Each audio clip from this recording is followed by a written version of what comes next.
Bien, chers élèves, nous continuons donc notre série de vidéos sur les fonctions logarithmes. Cette fois-ci, nous attaquons un nouveau sujet, à savoir l'étude d'une fonction logarithme. En réalité, il est juste question de vous montrer que dans l'étude d'une fonction logarithme, il n'y a rien de nouveau. On applique simplement les principes de l'étude d'une fonction basique que l'on va simplement utiliser ici, tout en tenant compte des spécificités de la fonction logarithme, à savoir le calcul à dérivée, à savoir le domaine de définition, à savoir les principes sur le calcul des limites au bord du domaine de définition, etc. Donc quand vous savez déjà maîtriser, déjà le calcul des limites, le calcul à dérivée, comment déterminer le domaine d'une fonction logarithme, vraiment l'étude d'une fonction logarithme n'a vraiment pas de piège pour vous. Donc l'idée ici de faire cette vidéo, en fait, c'est de démystifier ce qu'il y a derrière, parce que nous savons qu'il y a des élèves parmi vous, parce qu'ils ne connaissent pas la fonction logarithme. Si on lui demande d'étudier une fonction logarithme, il va croire qu'il y a quelque chose dedans qui s'y cache alors qu'il n'y a rien dedans. Donc, passons donc à l'étude de cette fonction. Nous avons donc la fonction f qui est définie comme celle-ci. Alors, son domaine, c'est clair, c'est une fonction. On l'a déjà utilisé. Pour faire simple, f de x va exister si et seulement si on a dit qu'il faut que l'intérieur, parce que vous voyez dans cette fonction, il y a deux types. Il y a la fonction ln et il y a la fonction rationnelle. Donc on va poser les conditions de ces deux éléments.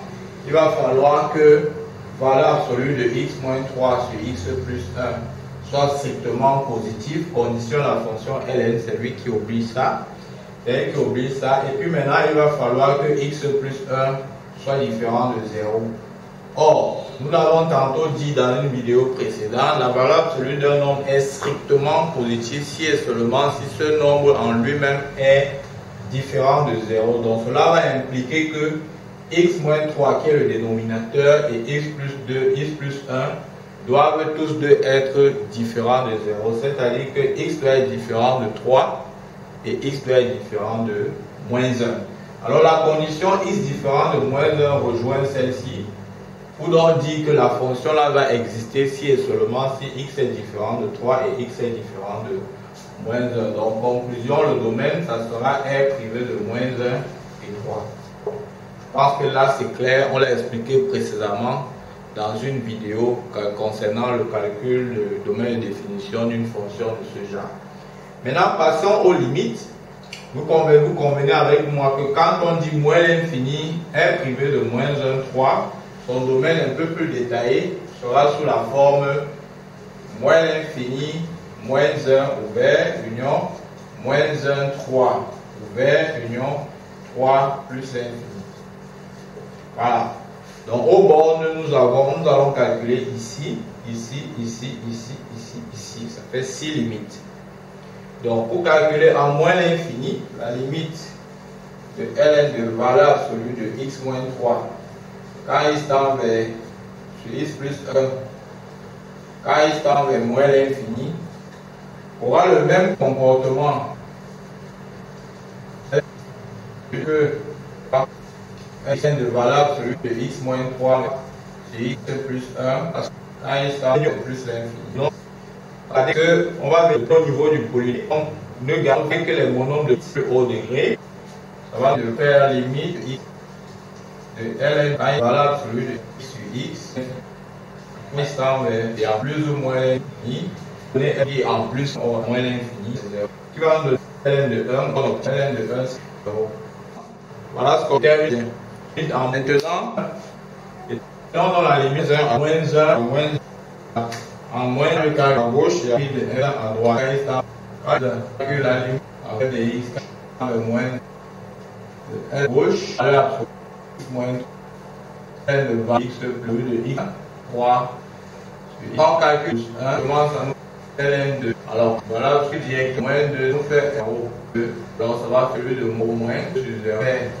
Moins 2, 0 qui va faire moins qui donne l'infini. 2. Ça fait ln de 0 infini plus c'est plus égal à plus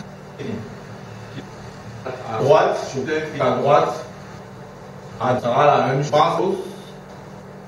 Parce que ln chaud, valeur absolue de x moins 3 sur x plus bas 1 de x égale à ln de valeur absolue de moins 2 sur 0 l qui est égal à ln de valeur absolue de moins infini qui est plus à l'infini. Pour le dire, ça fait ln de plus l'infini qui va encore donner plus l'infini.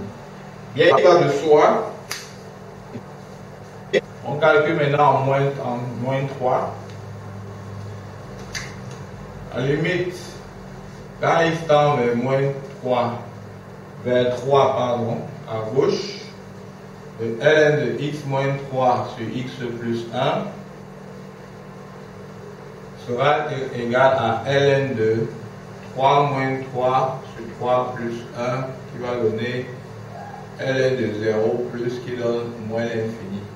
De même, la limite, quand x tend vers 3 à droite, le ln de valeur absolue de x moins 3 sur x plus 1 va aussi donner moins l'infini. Quand on a terminé avec les limites, on peut passer à la dérivée. Donc, concernant la dérivée, nous savons, on l'a justifié déjà récemment pour un cas comme celui-ci, la fonction là, la fonction qui a x associé valeur absolue de x moins 3 sur x plus 1 est continue et dérivable sur ce domaine-là comme cas fonction rationnelle. Ne vous occupez pas des valeurs absolues parce que lui vient seulement arranger le signe de l'expression. Maintenant, la fonction qui a x associé ln de x est continue et dérivable sur son domaine. Donc la fonction, elle sera continue et dérivable comme composée de deux fonctions continues et dérivables sur son domaine. Donc je peux donc affirmer que f est continue et dérivable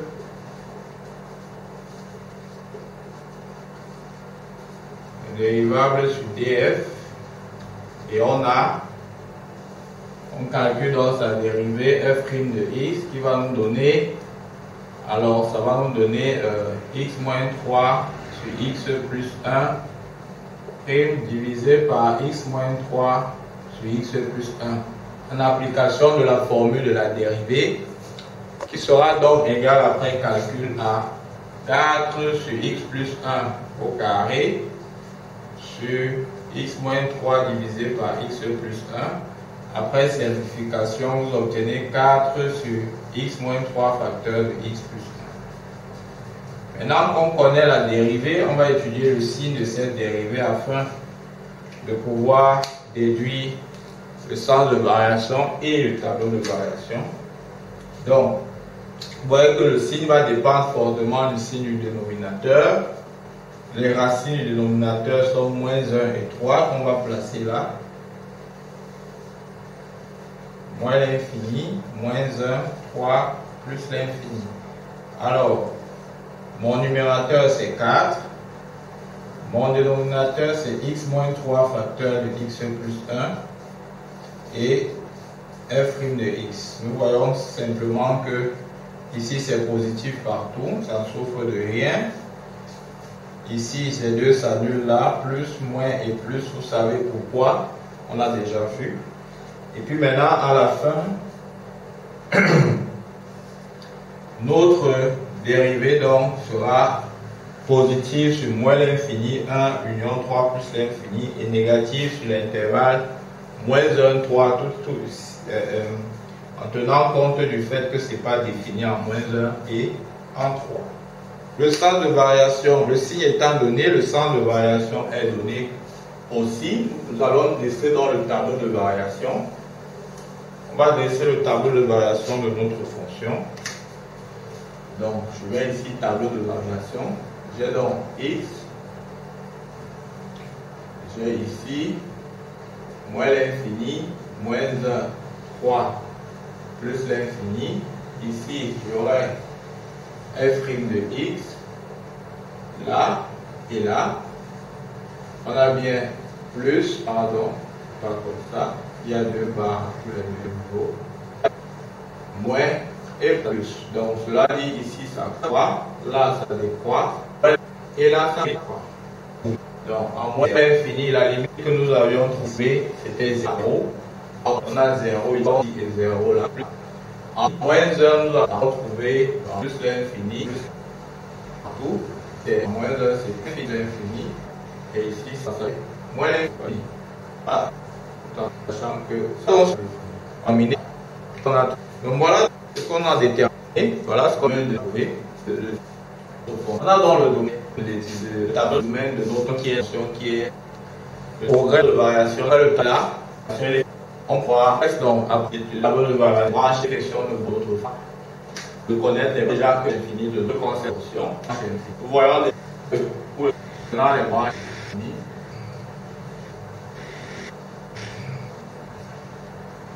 Déjà que t'as moins l'infini.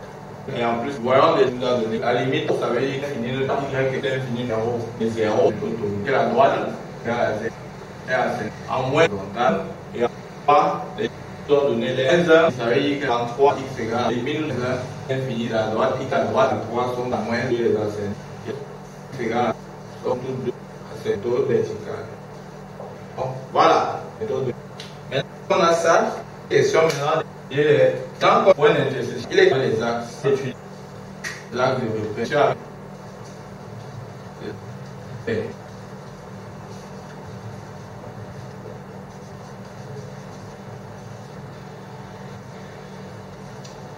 Voilà le minimum d'informations dont on a besoin pour tracer la courbe.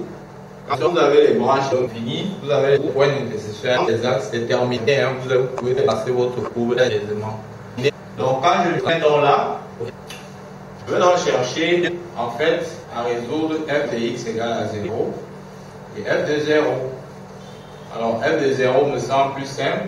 En calculant f de 0, j'ai donc quoi? Ça va me faire ln de valeur absolue de moins 3 sur 1 qui va me donner ln de 3. Cela dit le premier point d'intersection avec l'axe sera de coordonnées 0, ln de 3. Maintenant, concernant la résolution de f de x égale à 0, cela va me conduire à ln de valeur absolue de x moins 3 sur x plus 1 égale à ln de 1, soit valeur absolue de x moins 3 sur x plus 1 égale à 1, parce que ça c'est lié à la résolution d'une équation, et ça respecte les conditions de la résolution d'une équation que l'on connaît. Je vais rapidement effacer ici concernant les limites pour pouvoir progresser, évoluer. Voilà. Voilà. Donc je viens donc là. Ça va me donner donc, voilà, sur les x moins 3, ça fait x moins 3 sur x plus 1 égale à 1 ou x moins 3 sur x plus 1 égale à moins 1. Alors quand je tire, j'ai x moins 3 égale à x plus 1. Soit moins 3 égale à 1, ce qui est impossible. Je viens ici, j'ai x moins 3 égale à moins x moins 1, soit 2x égale à 2x moins 2 égale à 0, soit x égale à 1. Donc le seul point d'intersection que j'aurai, c'est le point de coordonnée 1, 0. Voilà.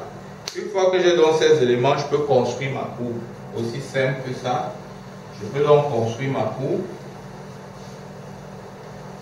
Donc, je vais faire une esquisse de la courbe pour que vous compreniez également que le tracé d'une courbe n'est vraiment pas compliqué. Pas du tout.